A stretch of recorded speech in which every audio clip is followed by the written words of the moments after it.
بسم اللہ الرحمن الرحیم۔ ناظرین، بھارت اس وقت ایک بری طریقے سے بوکھلاہٹ کا شکار ہے۔ مودی سرکار، مودی جیسا متصب آدمی جو کہ آپریشن بنیان مرصوص میں بری طریقے سے شکست کھانے کے بعد 6 رافیل طیارے اس کے گرنے کے بعد اس کو اپنی تمام تر پاکستان کی ٹارگیٹڈ ہٹ آپریشن جو پاکستان نے ٹارگٹ کیے، کامیاب ٹارگٹ ہونے پر ایک بری طریقے سے دنیا کے سامنے سبکی کا نشانہ بنا ہوا ہے۔ اب مودی کی جو بچتی ہوئی ساکھ ہے وہ بری طریقے سے متاثر ہو گئی ہے۔ انڈیا کے اندر سے آپ دیکھیں دن بدن ایسے حالات شروع ہو چکے ہیں کہ مودی سرکار پہ بہت زیادہ سوالات اٹھنا شروع ہو گئے ہیں، اور وہ وقت دور نہیں کہ انڈیا کے اندر ایک بڑھتی ہوئی بغاوت سامنے آئے۔ مودی سرکار اس وقت اپنا دفاعی نظام دن بدن دنیا کے اندر سے چیزیں منگوا کر امپورٹ کر جس میں آرٹیفیشل انٹیلیجنس، میزائل اور ڈرونز اور اسی طرح طیارے اور بہت سارا اسلحہ خریدتا ہوا نظر آ رہا ہے۔ وہ یہ سب کس لیے کر رہا ہے؟ کیا اس کو اس خطے میں کسی اور سے خطرہ ہے؟ نہیں، وہ بالکل پاکستان کے لیے یہ ساری تیاری کر رہا ہے۔ ناظرین، مودی نے اس دفعہ جو نعرہ لگایا تھا کہ اب کی بار 400 یا 600 پار، وہ بالکل بری طریقے سے متاثر ہوا الیکشنوں کے اندر بھی۔ اب مودی نے یہ جنگ چھیڑ کر بھارت کے اندر اپنی کھوئی ہوئی ساکھ بچانے کی کوشش کی، جو کہ بری طریقے سے متاثر ہوگی۔ مودی جنگ ہارنے کے بعد پاگلوں کی طرح اپنی ساکھ کو بچانے کی کوششوں میں لگا ہوا ہے۔ بھارت نے اپنا دفاعی بجٹ کئی بلین ڈالر بڑھا دیا ہے، اور وہ یہ سب پاکستان کے لیے کر رہا ہے۔ مودی کی جو بقا ہے وہ صرف اور صرف اس صورت میں ہے کہ وہ پاکستان سے جنگ جیتے۔ ناظرین، بھارت کا بڑھتا ہوا دفاعی بجٹ اور پاکستان کی دفاعی ضروریات، پاکستان اور بھارت کے درمیان حالیہ کشیدگی اور بھارت کا مسلسل بڑھتا ہوا جنگی جنون خطے میں بالخصوص جنوبی ایشیا کے امن کے لیے مستقل خطرہ ہے۔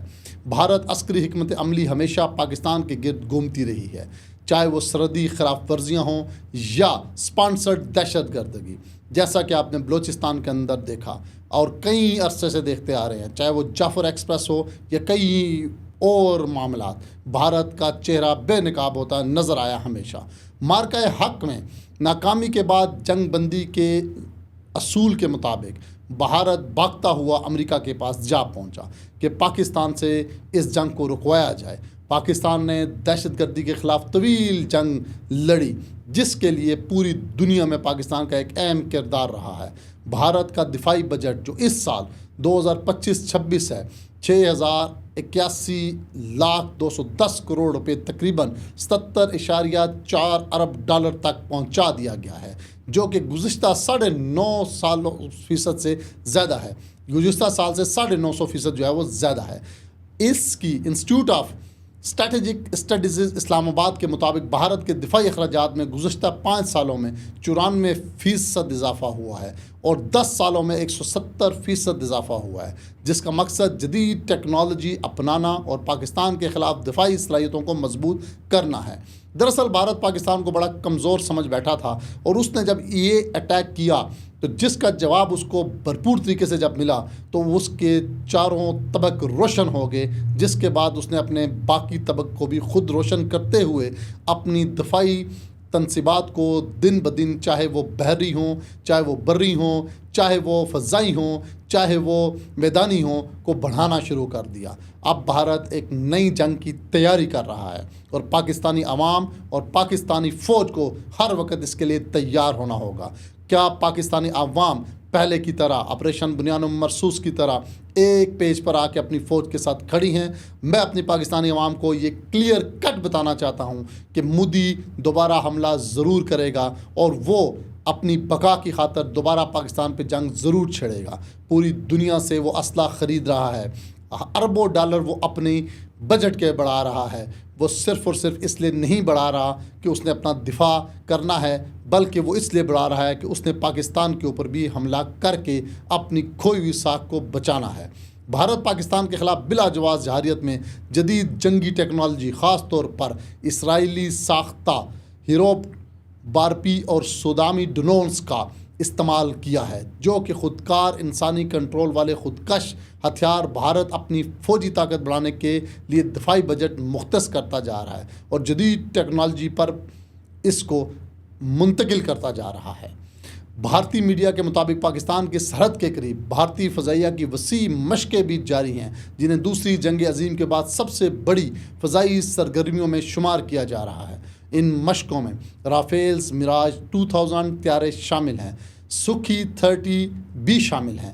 ایک اہم پیش رفت بھارتی وزارت دفاع کی جانب سے 10,000 کروڑ کی نگرانی اور اسٹرائک آئی اسٹار طیارے منصوبے کی بھی منظوری کی توقع کی جا رہی ہے، جس کا فضائی برتری کو بڑھانا ہے۔ اگر یہ برتری بڑھ جاتی ہے تو کیا پاکستان اس کے برعکس کیا کر رہا ہے؟ پاکستان کے پاس کیا ہے؟ پاکستان نے سن 1980 کے بعد سے اپنا دفاعی بجٹ ہر بجٹ کے اندر جو ہے وہ کم ہوتا نظر آیا ہے، مگر اس کے باوجود مسلح افواج، دہشت گردی اور دیگر چیلنجز کا کامیابی سے مقابلہ کیا ہے۔ یہ پاکستان کے دفاعی بجٹ زیادہ تر رقم افواج، جن میں بحری، بری، فضائی اور دیگر قانون نافذ کرنے والے ادارے شامل ہیں، کے اہلکاروں کو تنخواہوں، سماجی خدمات، شہداء اور ریٹائرڈ فوجیوں کی فنڈز پر خرچ ہو جاتی ہیں۔ موجودہ حالات پر بھارتی جنگی جنون کے تناظر میں پاکستان کے دفاعی بجٹ میں اضافہ بہت اہم ضرورت ہے۔ لوگ جو اس وقت ایک خاص قسم کی جو نسل ہے پاکستان کے اندر پائی جاتی ہے، جو کہ دفاعی بجٹ پر تنقید کر رہی ہے، ان کو یہ نہیں بھولنا چاہیے کہ ابھی کچھ ہی ایام پہلے جب بھارت نے آپ پہ حملہ کیا تو آپ کی دفاع مضبوط ہونے کی وجہ سے ہی آج آپ یہاں بیٹھ کے اپنی تقریریں اپنے پاک فوج کے بجٹ کے اوپر جو ہے دفاعی بجٹ کے خلاف کر رہے ہیں۔ اگر بھارت آپ پہ چڑھ دوڑتا تو آپ کو یہ سہولت بھی میسر نہ ہوتی۔ آج اگر ہم مضبوط ہیں تو اس کی وجہ صرف اور صرف ہماری دفاعی تنصیبات اور پاکستان آرمی کی ایک دفاعی منصوبہ بندی ہے، جو کہ انڈیا کے مقابلے میں بہت کم ہے۔ آپ کا دشمن آپ سے 5 گنا زیادہ بڑا ہے اور اس کے وسائل بھی آپ سے 5 گنا زیادہ بڑے ہیں، جو کہ پاکستان نے اپنے کم وسائل کے ہوتے ہوئے بھی اللہ کی مدد سے ان تمام چیزوں کو اور اس کے تمام وسائل کو خاک میں ملا دیا۔ لیکن کیا ہمیں اس کی تیاری نہیں کرنی چاہیے؟ کیا بھارت اگر پوری دنیا سے اسلحہ خرید رہا ہے اور پوری دنیا سے آئی کے اوپر چیزوں کو لے رہا ہے تو کیا پاکستان کیا کر رہا ہے؟ جدید دور کی جنگوں میں سائبر حملے، ڈرون، مصنوعی ذہانت، آرٹیفیشل انٹیلیجنس اور معلوماتی جنگ کے انفارمیشن وارفیئر کے ذریعے بھی دشمن کو نقصان پہنچایا جاتا ہے۔ پاکستان کو بھی ان جدید شعبوں میں اپنی دفاعی تیاری کو اپ گریڈ کرنے کی بہت ضرورت ہے۔ پاکستان کو اب آگے بڑھنا ہوگا۔ اس کے لیے پاکستانی عوام کو پاکستانی فوج کے ساتھ ایک پوائنٹ پر یکتا ہونے کی ضرورت ہے۔ پاکستان کو بھارت کی جانب سے مسلسل خطرات کے پیش نظر اپنی دفاعی ضروریات کو مد نظر رکھتے ہوئے چین اور دیگر دوست ممالک کی جانب سے دفاعی معاہدوں کی پیشکش کی گئی ہے، جن میں 5th جنریشن وار کے J-35 سٹیت جنگی طیارے، J-500 ایویکس اور HQ-19 لانگ رینج بیلسٹک دفاعی نظام بھی شامل ہے۔ کیا یہ دنیا کے لیے ایک پیغام ہے؟ نہیں، پاکستان کی دفاعی خود مختاری اس عمل میں ان معاہدوں کو عملی جامہ پہنانے اور ٹیکنالوجی کے حصول کے لیے ایک خطیر رقم بھی درکار ہے۔ یہ رقم کہاں سے آئے گی؟ اس کو کیسے حصول کیا جائے گا؟ کیا ہم اپنے دفاعی بجٹ میں اضافہ کریں گے یا صرف تنقیدگی کا نشانہ بنائیں گے؟ اگرچہ ابھی بھی بھارتی دفاعی بجٹ کے مقابلے میں ہمارا بجٹ بہت کم ہے، مگر یہ کہا جا سکتا ہے کہ کچھ حد تک یہ اضافہ ٹیکنالوجی کے ذریعے ملک کی سلامتی اور دفاع کو ناقابل تسخیر بنانے کے لیے ناگزیر ہے۔ اس لیے میری تمام حکومت سے، پاکستان کی عوام سے اس بات کی اپیل ہے کہ وہ ایک پیج پر آ کے اپنے ریاستی اداروں کے ساتھ، اپنی پاک فوج کے ساتھ، اپنی ایئر فورس، اپنی بری اور بحری افواج کے ساتھ کھڑے ہو جائیں، اور یہ وقت ملک کے دفاع کے لیے ہے، اور حکومت اپنے تمام تر فضول اخراجات اور تمام تر فضول چیزوں کے جتنے پر فنڈنگ ہوئی ہے اس کو ختم کر کے اپنے دفاعی بجٹ کے اوپر زیادہ سے زیادہ توجہ دے۔ بہت بہت شکریہ۔